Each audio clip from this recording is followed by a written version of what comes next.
Well, welcome everybody to our online program on addiction and recovery from the Sunshine Coast Health Center up here in Powell River, BC. And our topic is the stigma of addiction. There's a lot of research coming out now on the stigma, and it's become obvious that it's a problem because it's actually preventing people from getting good recovery or delaying it, and all sorts of problems are coming out that the researchers are noticing. So I'll just give you one example.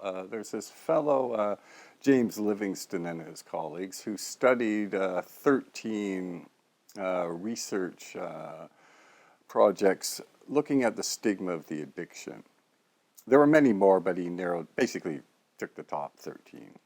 At any rate, he makes this point that the first point he makes is that addiction is stigmatized more than any other health issue. So that's kind of interesting. But he also started pointing out that although the stigma is intended to prevent drug use and sort of make it more difficult for people to become addicted, in actual fact it backfires. And so people with addiction problems may have trouble finding employment, housing.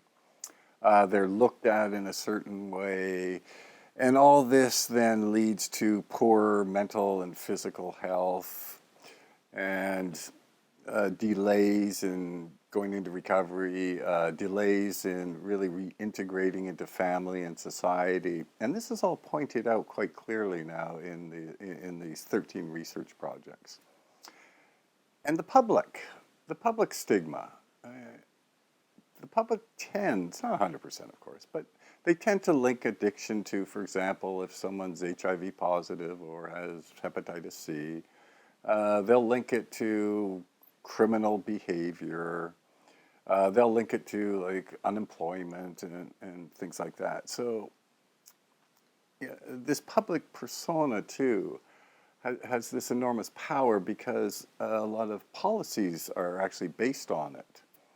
So it's really no surprise, for example, that the government of Canada puts most of its money into enforcement. Because there's the drug budget, so a lot of it goes to enforcement, and then the smaller portion goes to treatment and prevention. And that's a reflection, really, of the way we look at addiction, the way the public looks at addiction. But even healthcare professionals. The stigma is now well known to be stamped into the whole healthcare profession. Now, the training of healthcare professionals is supposed to be that addiction is a health problem, right, and to treat it as such.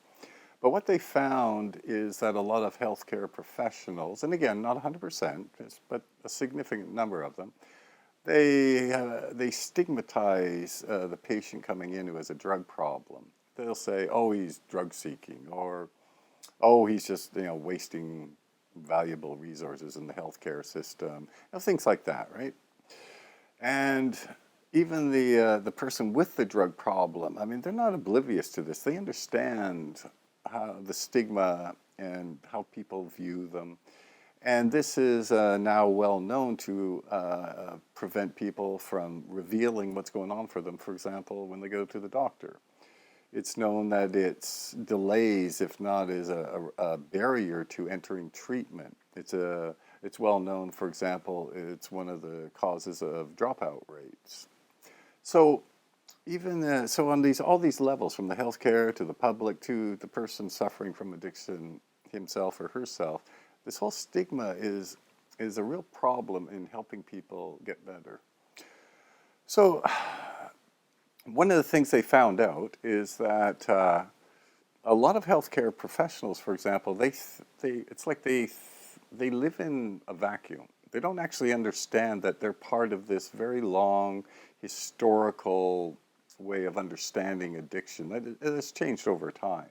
It's almost as if they're unaware of how we interpret addiction, maybe how different cultures around the world interpret addiction, or even 100 or 200 years ago how they did it. Just to give you an idea of this, even 2,500 years ago, the ancient Greeks, there's a very famous play written all about drunkenness, And the author of this play meant it as a message to his fellow Greeks to say that drunkenness can never be defeated because it's the only thing that people at that time could find that made them feel alive and vital. And 2,300 years later, a great German thinker by the name of Friedrich Nietzsche, he said the same thing. Nowadays, this idea that it's a healthcare issue or a disease or something, this is fairly new. And so we're into this new version of what it is. Although in certain parts of the world, it's still considered a criminal matter, something like that. But even in our society, for example, if you listen to the government of Canada, when they talk about alcoholism, for example, they always separate it out. It's not really part of the Canadian culture, this heavy drinking and into alcoholic drinking. It's sort of an aberration. Versus if you look at the Scottish government doesn't look at it as an aberration or anything. They think, no, that this is part of who we are as Scots. So even within our the Scottish and Canadian cultures, we have very big differences, right?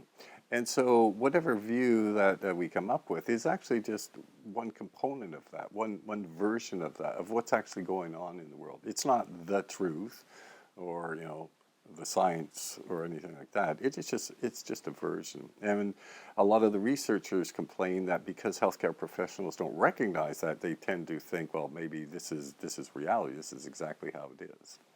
Anyway, that's it for this program, and we'll be back next time with another episode.